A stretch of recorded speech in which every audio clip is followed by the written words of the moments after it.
So the first thing you wanted to know was how to calculate the size of an angle when you're given two sides on a right angle triangle. So the first thing I'm going to do, I've got this one here is 20, this is 30, so I'm going to label the sides up.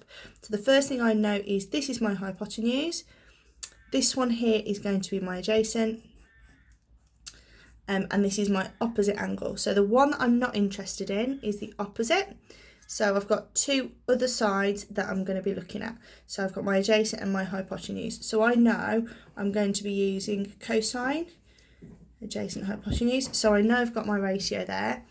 The next thing that I'm going to do is I'm going to put everything that I know into the ratio. So I know that the cosine of A is equal to the adjacent divided by the hypotenuse. Okay, the next thing I'm going to do is put the information that I know into that. So I know that the cosine of A is equal to 20 over 30. I'm actually going to use lowercase for that one, so I know the cosine of A is 20 over 30. And this is where I use inverse cosine. So this is where on your calculator you'll have some way of doing cos to the -1. Usually that's a shift button and then the cos button.